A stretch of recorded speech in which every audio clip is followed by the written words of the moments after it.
कोई नहीं जानता था कि मालदीव भारत के एक दोस्त के रूप में जहरीला सांप था। वह कहते हैं ना, जिस थाली में खाया उसी में छेद किया। आज मालदीव ने वैसा ही काम किया है। लेकिन मालदीव यह नहीं जानता था कि भारत से दुश्मनी उस पर आज इतनी भारी पड़ेगी। दरअसल दुनिया के सबसे शक्तिशाली पासपोर्ट को रैंक करने वाले हेनले पासपोर्ट इंडेक्स 2024 की सूची के अनुसार भारतीय पासपोर्ट धारक बिना वीजा के 61 देशों की यात्रा कर सकते हैं। वही पहले 34 देशों की यात्रा कर सकते थे। लेकिन इस सूची में मालदीव का कोई नाम नहीं दिख रहा है। इसके बाद मालदीव के राष्ट्रपति मोइज्जू को इतना बड़ा झटका लगा है कि अब उनको राष्ट्रपति पद से ही हटाया जाने वाला है। और इधर भारत ने मालदीव को उसकी औकात दिखाने के लिए शराब का ट्रांसपोर्ट बंद कर दिया है। जी हां, पूरी जानकारी क्या है समझते हैं विस्तार में।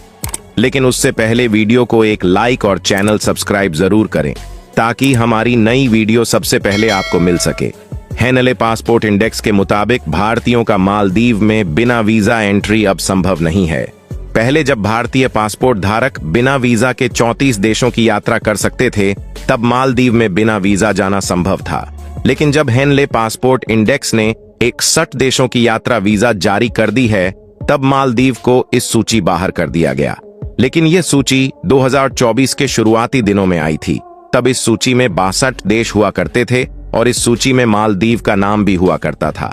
लेकिन जब 2024 के पहले सप्ताह के बाद भारत और मालदीव के बीच विवाद और दुश्मनी जैसी हालात हो गए और मालदीव ने भारत के पुराने दुश्मन चीन से फ्रेंडशिप कर ली, जिससे मालदीव भारत के लिए एक दुश्मन देश बन गया। और मालदीव की यात्रा में जाने वाले भारतीयों की सुरक्षा के लिए भारतीय विदेश मंत्रालय ने हेनले पासपोर्ट इंडेक्स को इस बात की सूचना दी। और फिर इस सूची में एक और अपडेट आया और मालदीव का नाम जड़ से हटा दिया गया और इस सूची में से 61 देश ही रह गए। भारतीय विदेश मंत्रालय ने भारतीयों की सुरक्षा के लिए यह कदम उठाया। इस कदम से मालदीव टूरिज्म सेक्टर को बहुत बड़ा लॉस देखने को मिल रहा है। जहां पहले भारतीय पासपोर्ट धारक मालदीव हर महीने 1-1.5 लाख की संख्या में जाते थे और यह अब घटकर 40 से 50 हजार ही रह गई है। अब चलिए दोस्तों, यह जानते हैं कि आखिर सरकार ने मालदीव को शराब भेजना क्यों बंद कर दिया है। मालदीव में ज्यादातर लोग जब वेकेशन पर जाते हैं तो उनको शराब चाहिए होती है, इसलिए शराब की बिक्री ज्यादा होती है और अच्छी कमाई भी होती है। इस हिसाब से मालदीव को शराब से काफी अच्छी इनकम हो रही थी, जो सीधे तौर पर मालदीव की अर्थव्यवस्था को अच्छी रफ्तार दे रही थी। अब भारत ने मालदीव में शराब का एक्सपोर्ट करना बंद कर दिया है, इसलिए मालदीव के रिजॉर्ट मालिक शराब का स्टॉक कर रहे हैं, क्योंकि उनको पता है कि मालदीव में ज्यादातर टूरिस्ट शराब प्रयोग करते हैं। मालदीव के रिजॉर्ट मालिकों को यह भी पता है कि मालदीव में आने वाले समय में शराब के दाम बढ़ने वाले हैं, शराब की कमी भी होने वाली है, इसलिए शराब की होल्डिंग शुरू हो चुकी है। मालदीव की विपक्षी पार्टी में गुस्सा बढ़ता जा रहा है और अब तो महाभियोग लाने की तैयारी भी की जा रही है, जिसके जरिए मोइजू को सत्ता से बाहर का रास्ता दिखाया जा सके।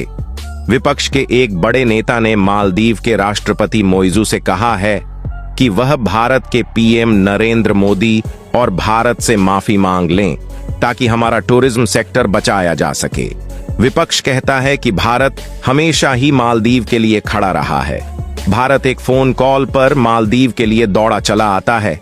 अगर जल्द ही भारत के साथ संबंध नहीं सुधारे गए तो हमारी इकोनॉमी खतरे में पड़ जाएगी, जो भारत की शराब और अन्य प्रोडक्ट पर टिकी हुई है। अगर भारत शराब एक्सपोर्ट बैन रखेगा तो शराब को लेकर पड़ोसी देशों से मालदीव में स्मगलिंग बढ़ेगी, जो आगे चलकर आतंक का रूप लेगी, जिससे भारत तो क्या अन्य देशों के टूरिस्ट भी मालदीव की तरफ आना छोड़ देंगे। इनकी अकड़ अब इंडिया के सामने ज्यादा टिकने वाली नहीं है।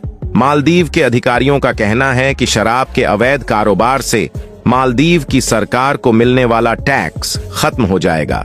बता दें कि मालदीव एक इस्लामिक देश है, इसलिए यहाँ शराब सिर्फ टूरिस्ट आइलैंड के लिए इंपोर्ट की जाती है। देश के बाकी हिस्सों में शराब का सेवन करना इस्लाम के खिलाफ है, इसलिए मालदीव किसी भी इस्लामिक कंट्री से शराब इंपोर्ट नहीं कर सकता। मिडिल ईस्ट की सभी मुस्लिम कंट्रियों में भी शराब पीने की इजाजत इस्लामिक कानून नहीं देता है। मालदीव की इकोनॉमी का डाउनफॉल देखकर अफरा तफरी मची हुई है।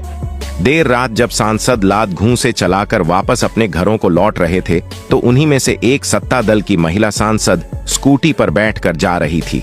उस पर जाते जाते भी लात घूं से बरसाए और उसे पकड़कर पीटा भी गया। हालांकि वहां पर सुरक्षा कर्मी थे जिन्होंने उसे बचाने की पूरी कोशिश की।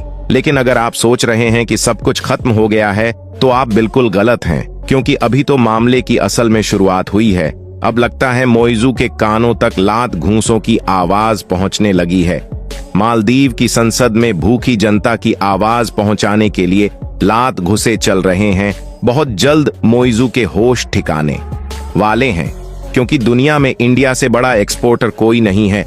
एमडीपी के संसदीय दल के उपनेता अनवर हुसैन ने द हिंदू से कहा, राष्ट्रपति मोहम्मद मोइजू हिंद महासागर क्षेत्र को अपनी नीतियों के कारण खतरे में डाल रहे हैं। वह सेना की मदद और पैसे का इस्तेमाल कर देश की संसद को सही आरएचजी से चलने नहीं दे रहे हैं।